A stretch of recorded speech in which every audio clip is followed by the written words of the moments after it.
They say you should learn something new every day. Like how you should only drink Jägermeister at 0 degrees Fahrenheit, ice cold. Like those frozen cavemen they find, which makes you wonder, what would a caveman think of Jägermeister? Well, if you served it warm, he'd probably throw it in your face, say, "Unga boonga," and storm off. And nobody wants that. So drink it cold or not at all. Jägermeister. Damn, that's cold. Drink responsibly. Jägermeister liqueur, 35% alcohol by volume, imported by Mast Jägermeister, U.S., White Plains, New York. Kraft Mac and Cheese is better than 90s hip-hop. We'll remind you of your childhood without making you feel incredibly old. Kraft Mac and Cheese.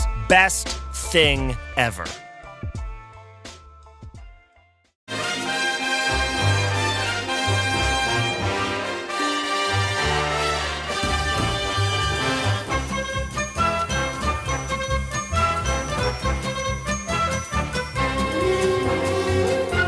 Hello everyone, I'm Chris Wynn, and welcome to How We're the podcast. And at last we can stop looking back at the debacle that was our defeat to Nottingham Forest at the Stadium of Light, and we can look forward to our trip to Wolves this weekend. With some of the questions we had sent to us for our Q&A during the week, it sounded like we might be in a little bit of a crisis at the moment. But our defeat against Nottingham Forest was actually only the second time this season that we'd lost more than once in successive games. And when you consider our opponents this weekend lost 16 of the opening 18 games, it kind of puts things into perspective.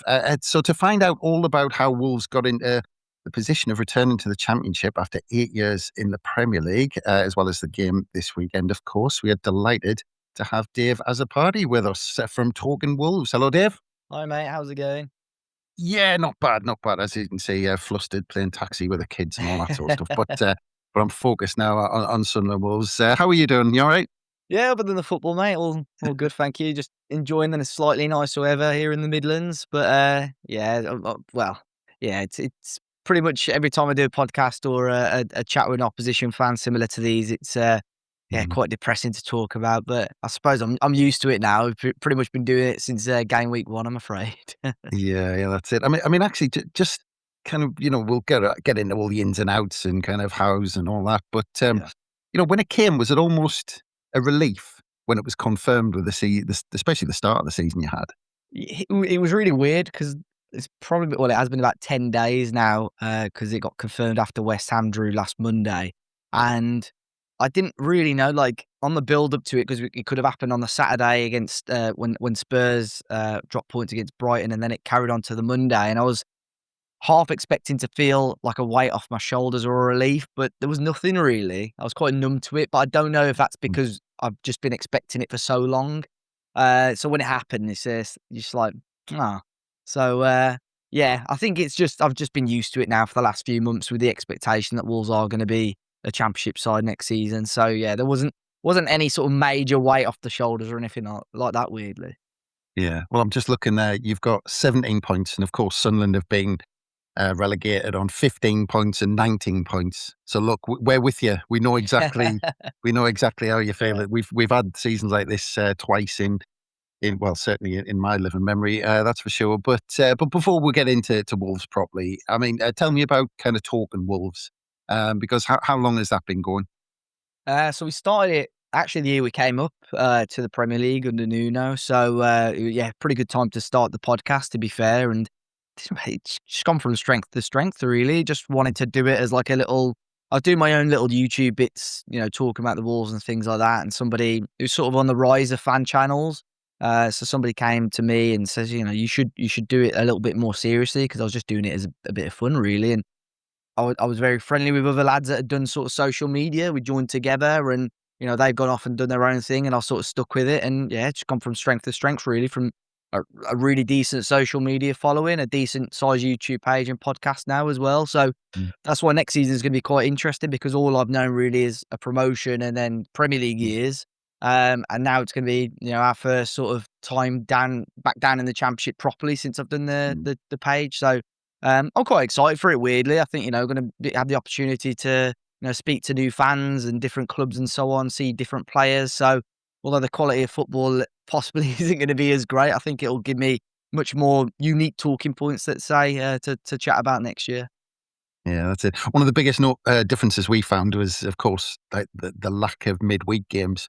I mean, Yeah. it ends up being relentless. You don't realise, because in the Premier League we realised it was weekend after weekend. But last year, Saturday, Tuesday, and you go, Yeah. bloody hell, there's another game. But and the other thing I was going to say that oddly, and we'll of course get into it towards the end. But I've got a couple of mates who are Ipswich fans, and spend quite a bit of time having a drink with those guys, and they're kind of never sure about going up because they hate the years in the Premier League, but then Yeah. love it winning games in the Championship. So it might be one of them where next season following this, you win obviously the majority of I games. hope so. I hope so. I mean, it's all, as you can imagine, it's all really negative and doom and gloom in the Wolves fan base at the moment. So the shouts of back-to-back relegations and so on. Mm. And again, both clubs have already been in that situation. I would say Wolves back when we did it in 2012, 2013, I think, are in a much weaker position than what we are now, for argument's sake. And look, I'm not going to rule it out. Of course, it can happen. We've seen it again this season. But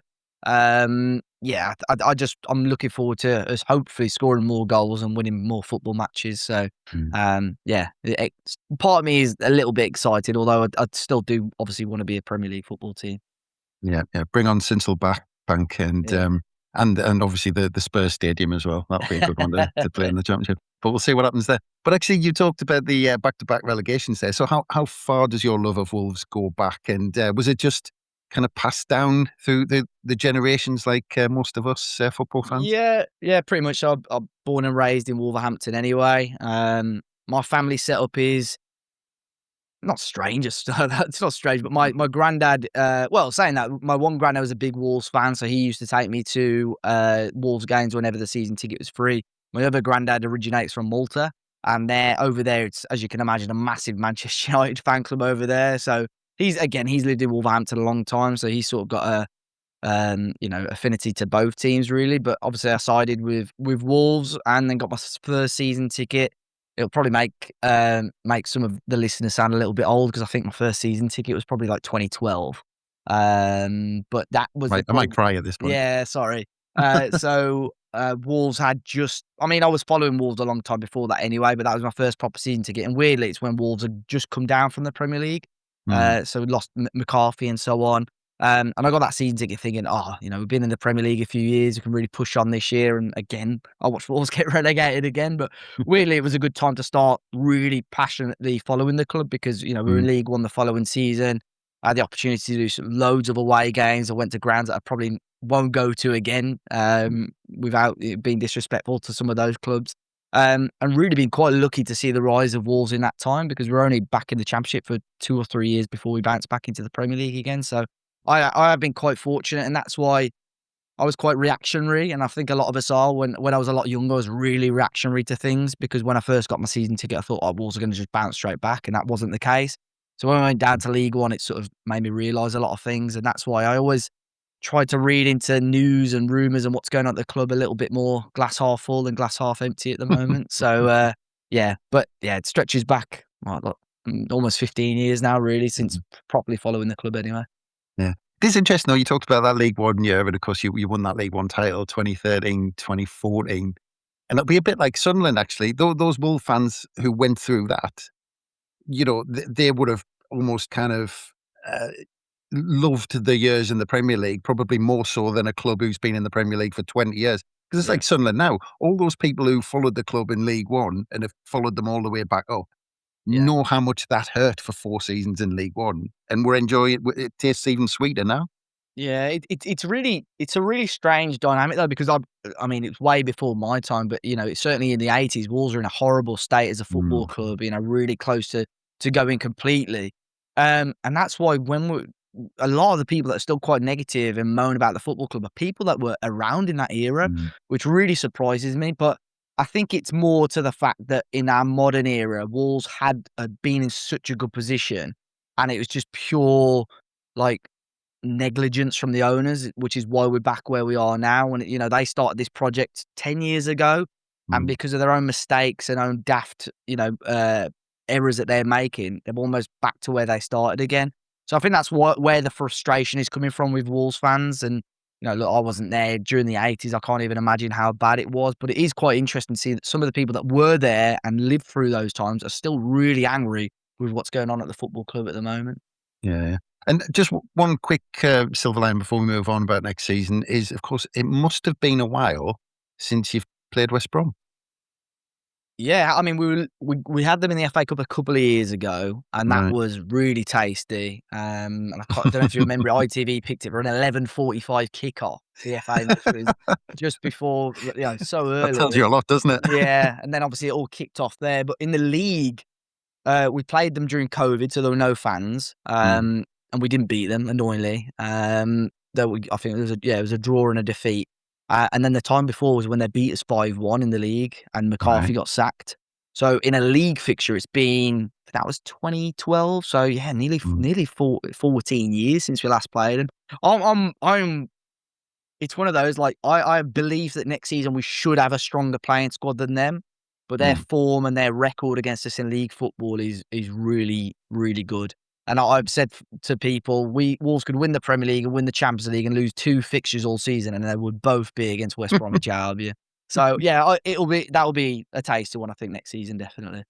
Yeah. It actually opened my eyes because I was at uni going back, bloody hell, over 20 years ago, and my mate was in the West Brom youth side, Yeah. and he invited me across because I lived in Leicester at the time, and he said, come and watch the Black Country Derby because all the youth team had tickets. And I Yeah. went, and I didn't actually realise, I was kind of early 20s, and I don't think I realised how big that rivalry was until I went to that game, but it was a fantastic experience. But as I said, it's been 8 years in the Premier League, and I actually remember Sunderland beating Wolves 3-0 on the last day of the season as you went up to the Premier League and we disappeared Yeah. off into the abyss of League One. Yeah. But people actually forget that was only 3 years after Wolves got promoted from League One, as was said, because it was some ride that Wolves went on to get back into the Premier League, wasn't it?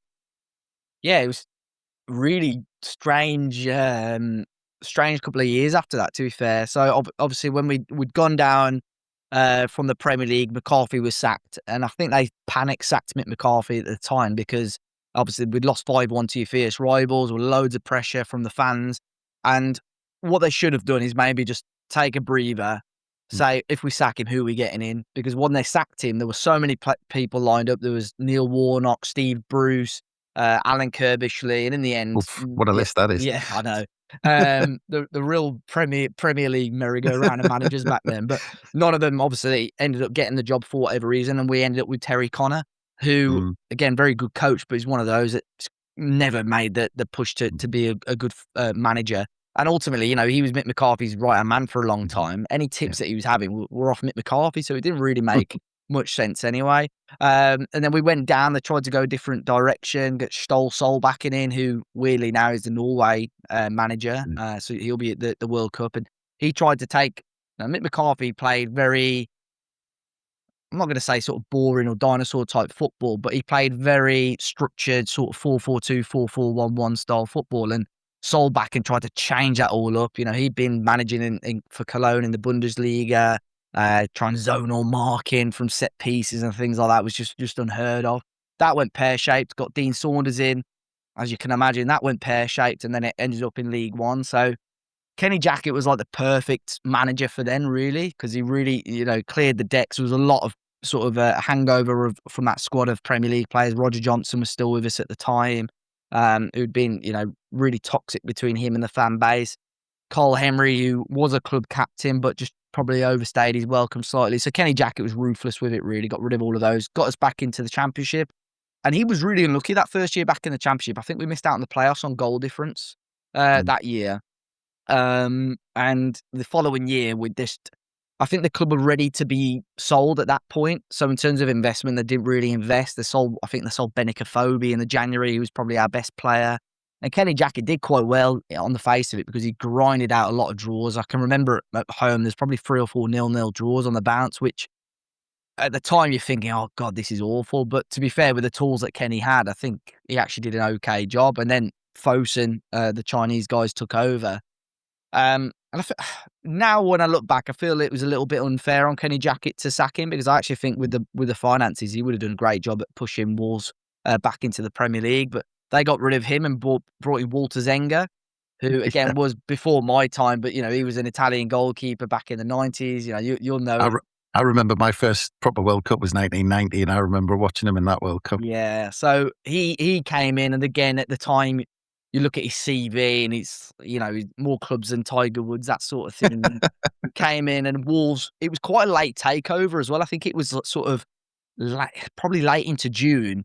They Mm. took about 2 weeks to sack Kenny Jackett.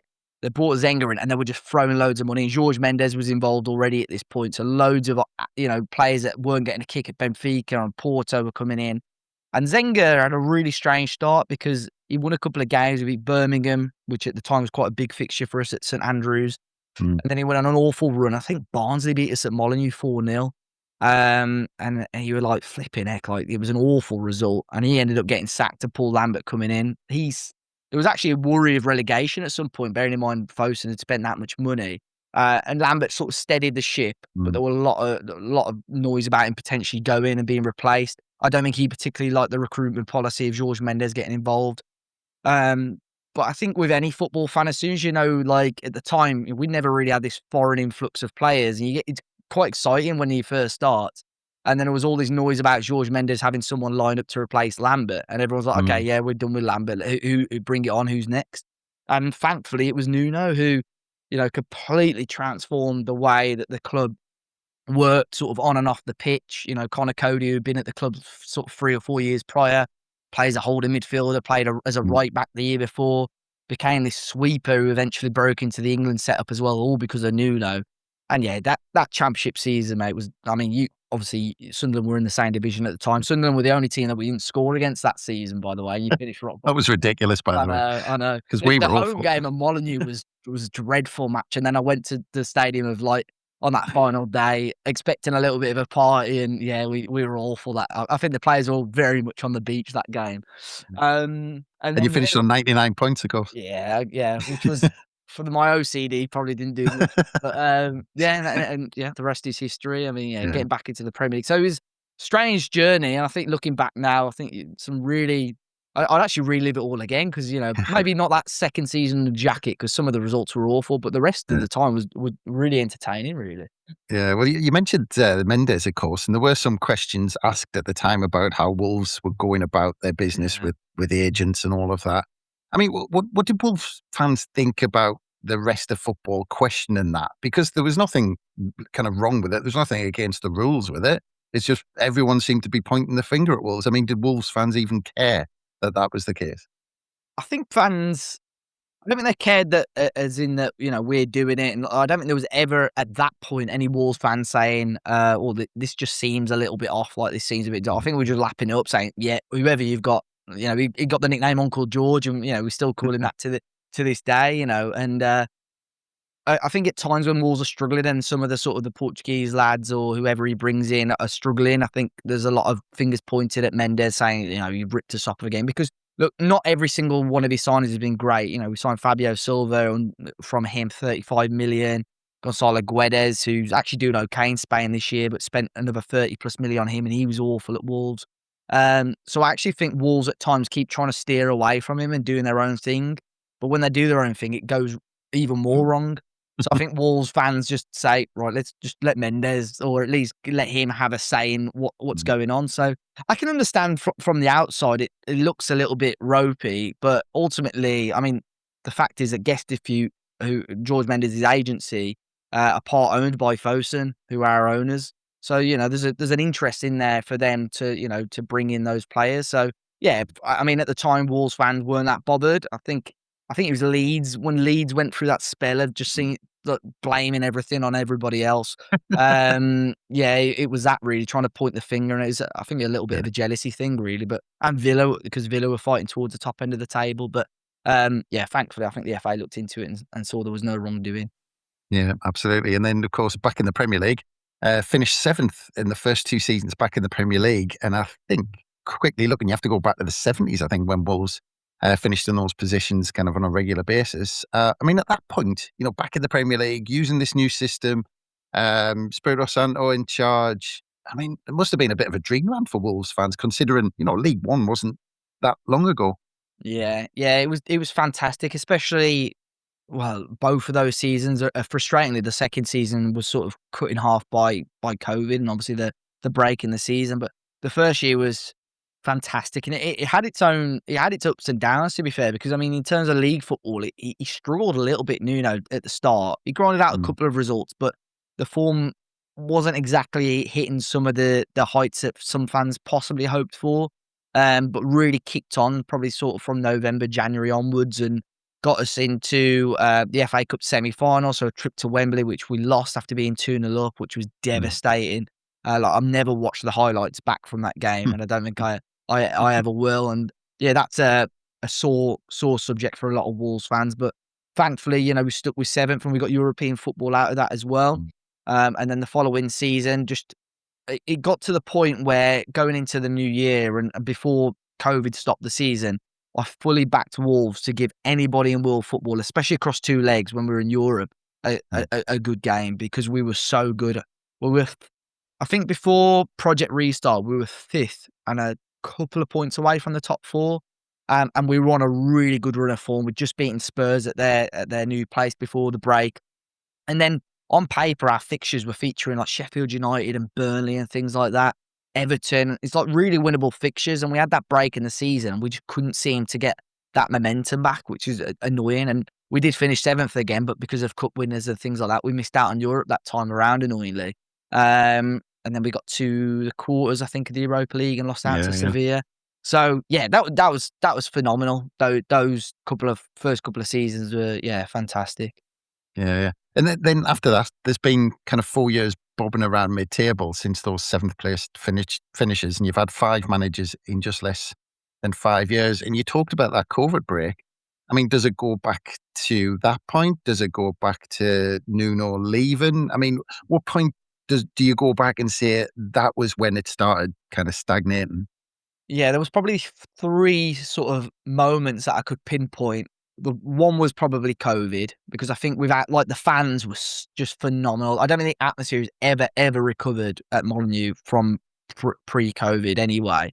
We were just phenomenal then. And I think Nuno missed out a lot as well. I think he really lapped up the fans and he used the fans as like a 12th man. So we lost that. Then the following season, Jimenez got the serious head injury. I think he'd scored 4 or 5 goals in 10 games already at that point, then hit that injury. Wolves just didn't have an adequate replacement for him. We had Fabio Silva as almost his understudy, and then all of a sudden you got to chuck this sort of 17, 18-year-old kid in as the main number 9 of a team wanting to push European football. It was just never going to happen. And then Nuno leaving. I think as Wolves fans, we got really spoiled at that time because, like we've already mentioned, back-to-back 7th place finishes, and then Nuno really struggled to regain that momentum. And when we're sort of 13th, 14th in the league, performances were quite poor. And you got fans at home because everyone turned into a little bit of keyboard warriors then, because you couldn't go out and socialise with people. People trying to give their opinion online. And Nuno, there were a section of the Wolves fans that's like, yeah, Nuno's got to go. Like, it's no. But he set himself such a high standard because he went below that. People wanted him gone. So I would also point him leaving because Wolves have never recovered. We've lost all sort of organisation, style of play, quality on the pitch since he's gone, really. And yeah, like you mentioned, since the amount of managers that we've had in that time, nothing's really worked out for us. Yeah, and I don't think those people have stopped being keyboard warriors, if I'm completely honest. But but just before we get on to the current season, I think that's a good time for us to take a quick break. So we'll be back very soon. And welcome back to How We're the podcast. And we're just coming up to the current season, Dave. But actually, I wanted to quickly talk about it because I mentioned there were 5 managers in 5 years. But actually, I was looking at that and I was looking at the pattern. And actually, it looked maybe not quite as extreme as Sunderland, of course, because not many clubs are as extreme as Sunderland in these cases. But you did seem to get stuck in a pattern similar to what Sunderland did during our last day in the Premier League, where a manager would start the season, and then any time between October and Christmas, they were deemed not to be doing well enough. They got sacked. Then a new manager would kind of save us from the drop, and then they would start the next season, crap, and then the cycle would start again. I mean, were there any managers in that time who you think actually they were unfortunate to lose their jobs, or was it just purely that the club just got stuck in that cycle of reacting at the halfway through every season? Yeah, so it's really weird. I mean, you've got it pretty much bang on there. I mean, so since Nuno, we had Bruno Lage in, who'd done really well at Benfica the year before or a couple of years before. And he did really well, to be fair, with the resources that he had at the time. Of course, he was having like a recovering Raul Jimenez. So Raul was like nowhere near the quality that he was before pre-injury. He stuck with the back five, which Nuno had gone for. And although we weren't the best at times, he grinded out results. And we went into January then, I think a couple of points off the top four.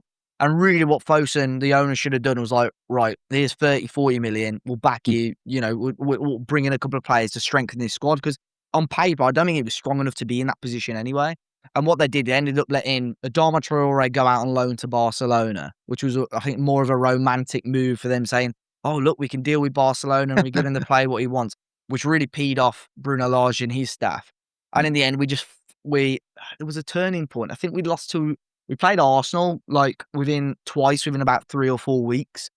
And we had late defeats in both of those games, which just killed all our momentum. And he lost all the momentum at the end of the season. I think we slid to sort of around mid-table. And then the following season, I actually spent a little bit of money on him in the summer, but we completely, he could not find any form, and then he ended up being sacked. So again, similar to the McCarthy thing I mentioned earlier, I think they sacked him with no plan B because they almost had to sack him with loads of pressure on him. So I agree with the sacking of him, but the way they went to replace him was awful. So they really wanted Lopetegui at the time. He'd just been let go from Sevilla, and that has been a long-term goal for Fosun to bring Lopetegui in, because when they first bought Wolves 10 years ago, he was the man they wanted in charge. And because the takeover took so long, he ended up taking the Spain national team job. So you can see what the size of project they were trying to sell at the time, because we were in the Championship trying to get the bloke that just took the Spain job. But yeah, he just lost the Sevilla job, but his dad was ill, so he wasn't interested in getting back to football.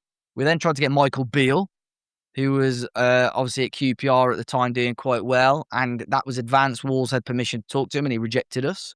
So we stayed at QPR for him I to remember say, that, actually. Yeah, but then he was talking about loyalty in football, ended up going to Rangers a couple of months. Yeah.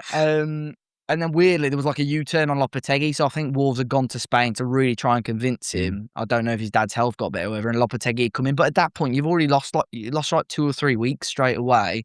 But thankfully, it was the Winter World Cup year. So Wolves are rock bottom. But he almost had that sort of period as a pre-season. And we started off really well under Lopetegui.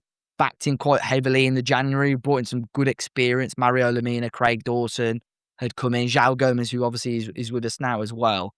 And had a really good solid time. But then again, momentum completely fell off. I think there were 2 games where I think weirdly one of them came up on my Facebook memories today. We lost 6-0 away at Brighton. I think Arsenal hit us for 5 or 6 on the last game of the season as well. So it's just a lot of goals to concede and no real structure or anything.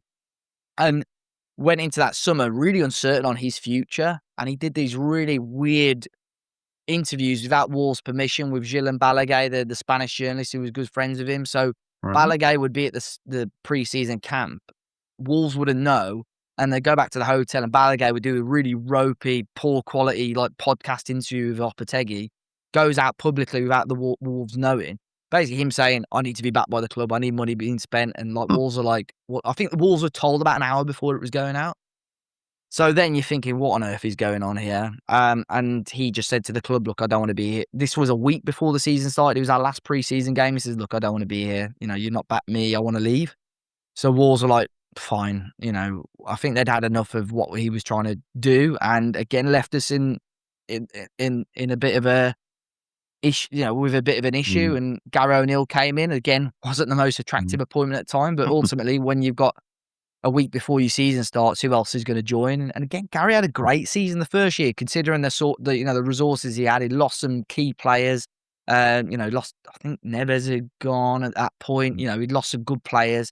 And had a really good season. And weirdly, again, it was like a block where we lost a couple of games and he completely lost momentum. But again, in January, he was looking at European football. We were outsiders for European football then. And the following season, couldn't get his momentum back, and he'd gone. Vitor Pereira had come in. That was quite a quick turnaround. So I think they had got somebody lined up, but Gary probably stayed 2 or 3 weeks longer than he should have. Vitor Pereira, great. To be fair, he had a really good run towards the back end of the season.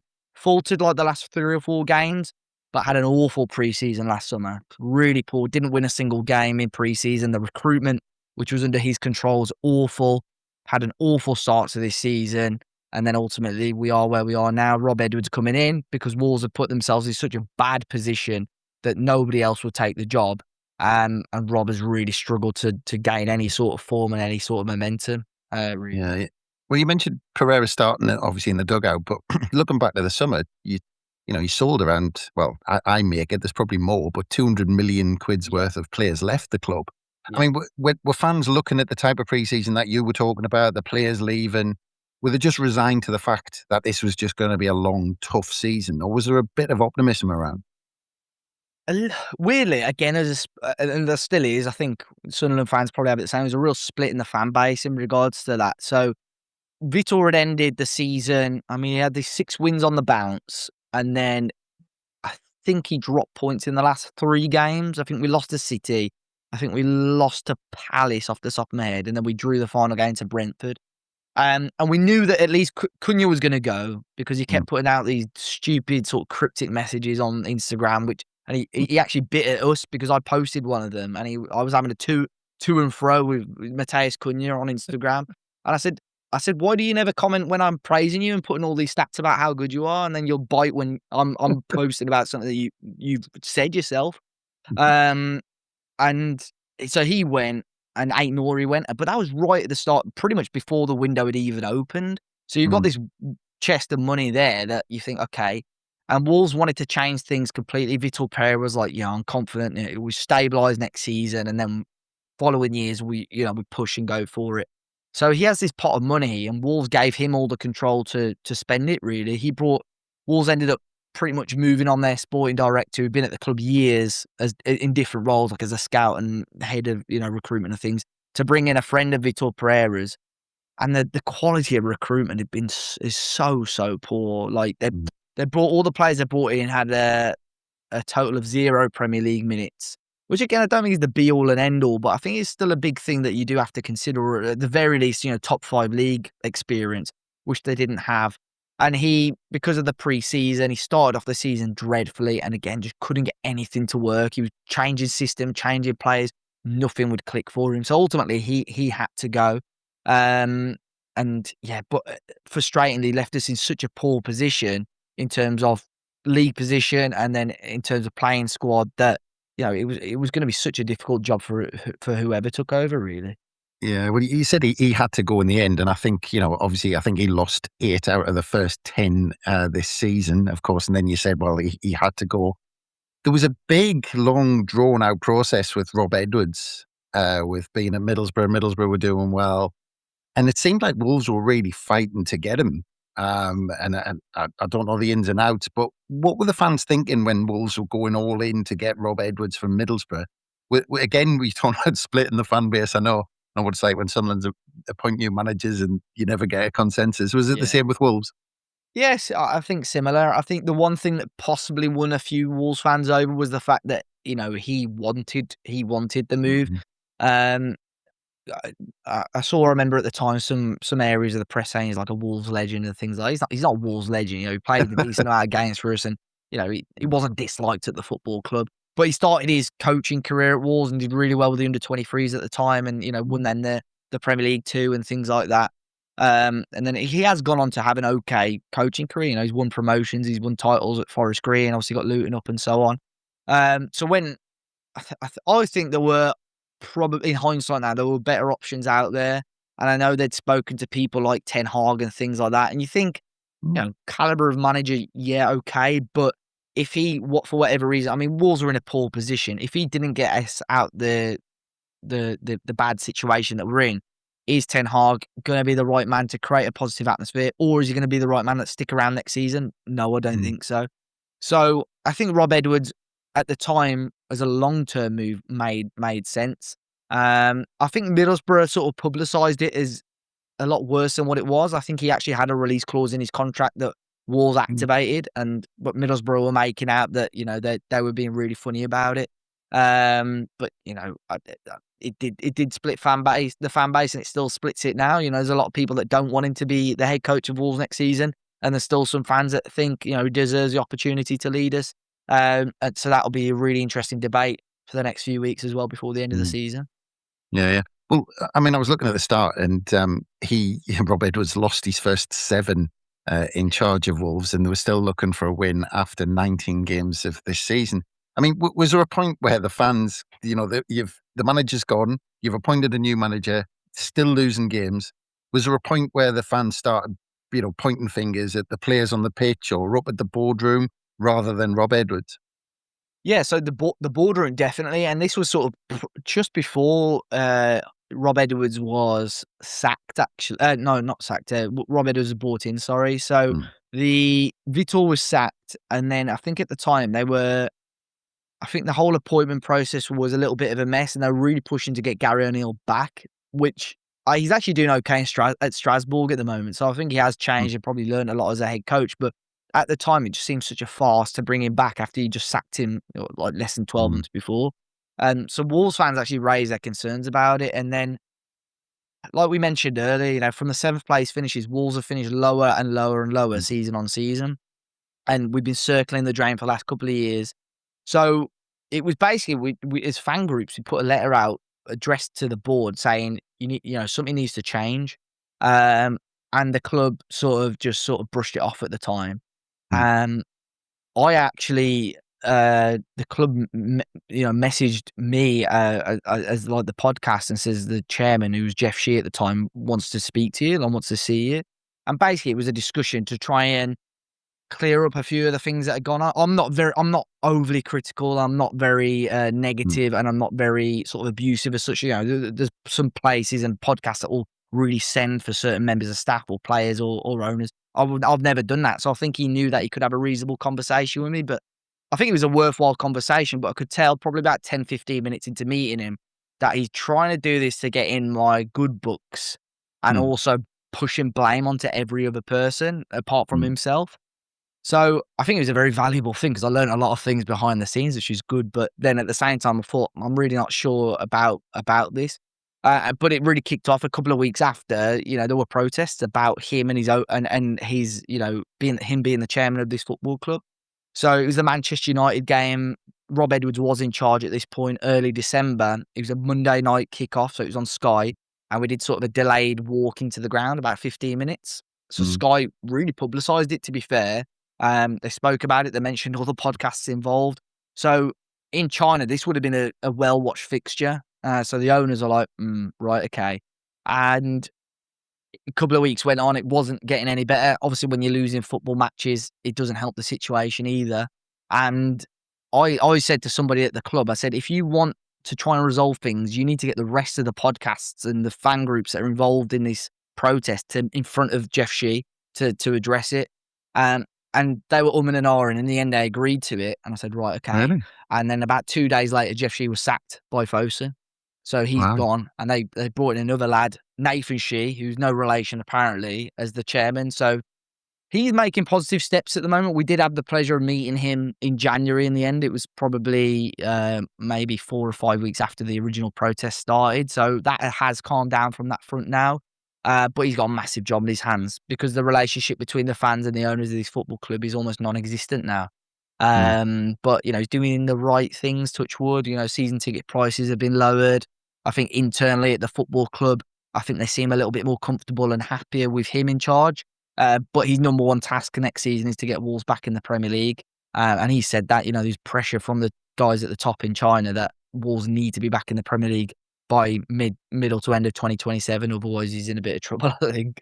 yeah. Well, I mean, the club did give you a bit of hope. I think, what was it? There was a run of 4 defeats in 13 games. So Yeah, it felt, we started uh, January quite well, actually. Yeah, the new yeah, year started off quite well, yeah. yeah. I mean, I was looking at that because obviously, there was, people, Sky were building it up and potentially that Wolves might get back into it. But of Yeah. course, relegation was confirmed. I mean, so what does that mean for the running? What's it all about now for Wolves in these last few games? I mean, are Wolves trying to get the club back together and, as you said, get fans back on side? Are they trying a few younger players who may be breaking through? Or are fans looking for clues who might stick around next season? What's this running all about now?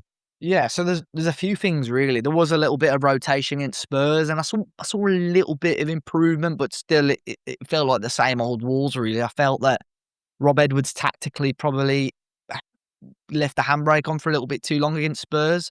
And I know they're in a team down towards the bottom end of the table, but I could see why they were really poor. I thought Spurs, and they struggled to create lots of clear cut opportunities, and obviously got their goal towards the end. But Wolves barely laid a finger on them themselves. But I think there's three things really for me. Players should be impressing because for me, or trying to impress, because there's World Cup places still up for grabs. There's potential for them now we're down, transfers up for grabs, potential moves. But Rob Edwards as well, he needs wins. He needs some credit in the bank because we had, like you mentioned there, the first couple of months of this year were okay, and we actually picked up a little bit of form pre-international break as well. We'd drawn to Arsenal. We'd come from 2 goals down there. We'd beaten Villa. We'd beaten Liverpool in the league, and then we've come back from the international break, lost 4-0 to West Ham, 3-0 to Leeds, and then a defeat against Spurs. So there are a lot of fans questioning Rob Edwards ahead of next season. So for me, I think he needs some positive results, try and get a bit of credit in the bank, because if for whatever reason the next 3 or 4 fixtures go pear-shaped, and again they're all heavy defeats or Wolves, blanking all of those games, I think there could be conversations to be had about his future at the club. Right. So if I was a betting man, and I do like a little flutter every now and again, would it be worth sticking a tenner on Rob Edwards being manager of Wolves at the beginning of next season? I don't know if I'm not sure if it's difficult to say because I think from the club's point of view at the moment, they will try their very, very best for him to be the manager next season.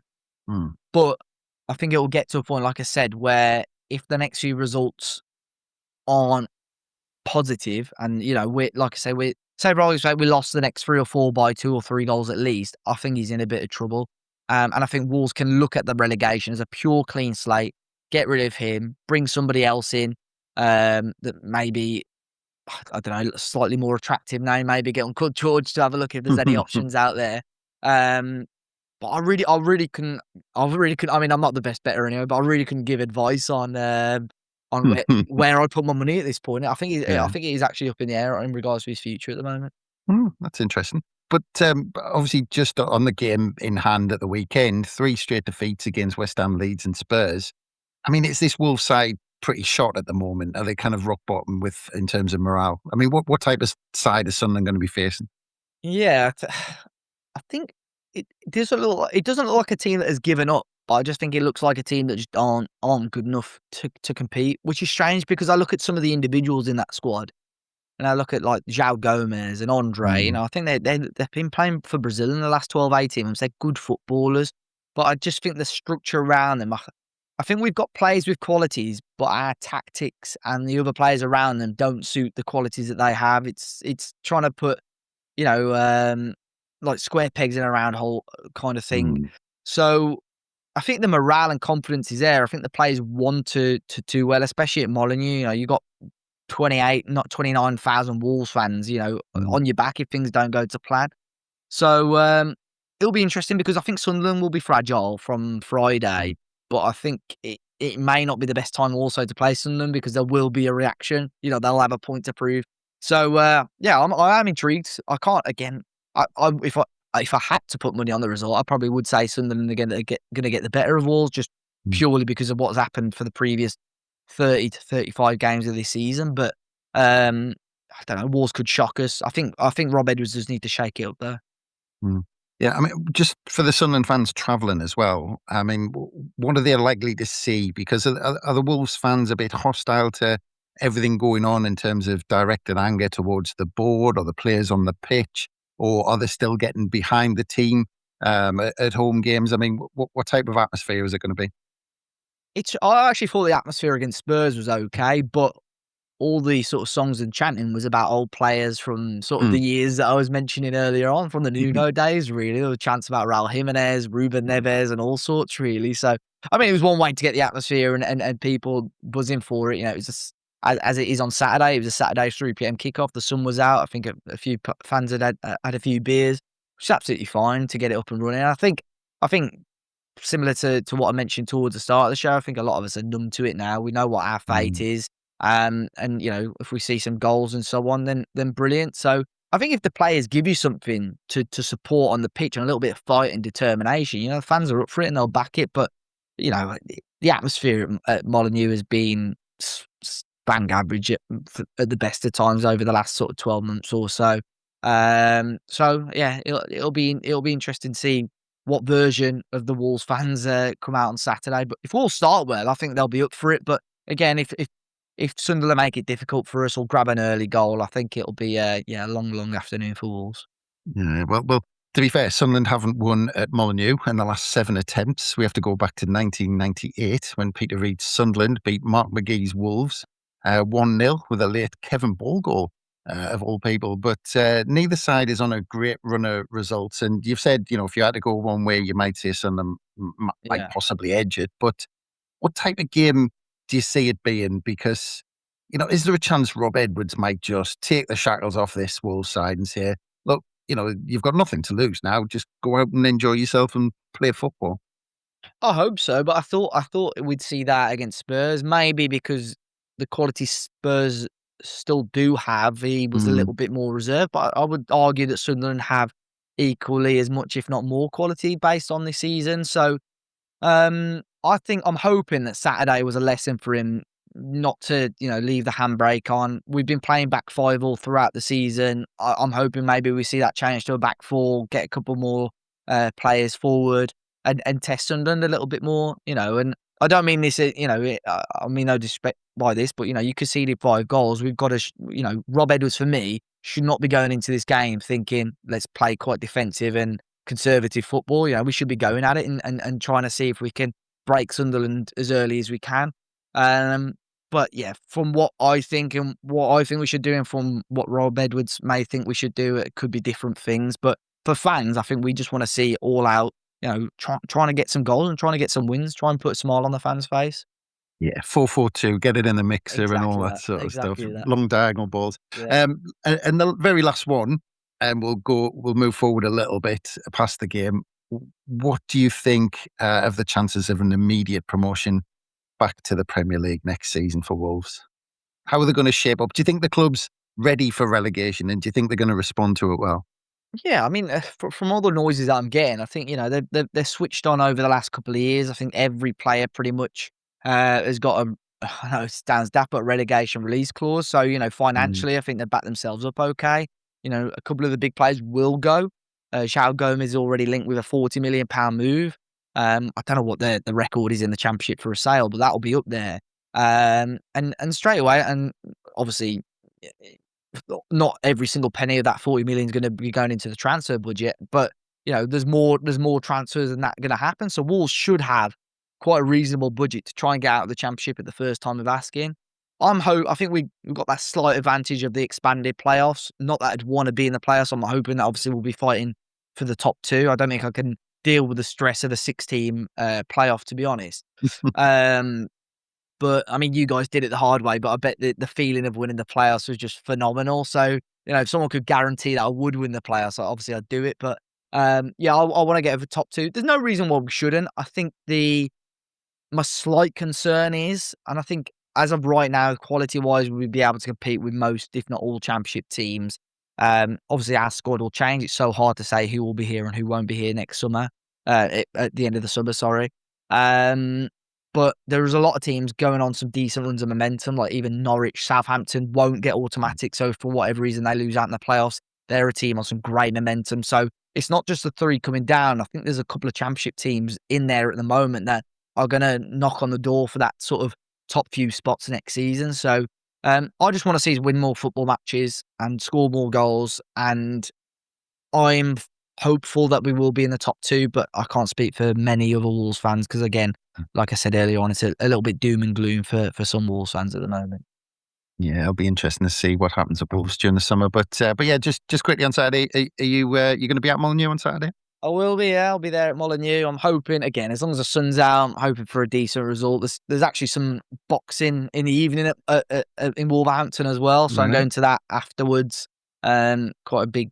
I think it's sort of like a matchroom event, so it's quite a decent sized fight. So I'm hoping for a decent result in the football, and then obviously a decent night as well. Probably a couple of beers. So hopefully celebrating a win, but I'm not holding my breath.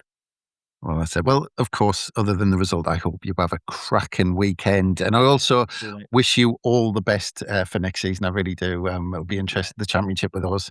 extended playoffs is going to be interesting next season. But it just leaves me to say thank you very much for your time, Dave. I really appreciate it, especially because I was a few minutes late. So It's my pleasure, mate. No problem. apologies for that. So thanks again, mate. Really appreciate No it. problem. No problem at all, mate. Thank you for having me. Good stuff. And thanks again, everyone, for listening. Don't forget, we'll have our preview on the morning of the game, as well as immediate reaction after the final whistle with a pod. That should land very soon after. We'll also have all the reaction on the Roker Report website, so look out for all of that. But from us, it's bye for now.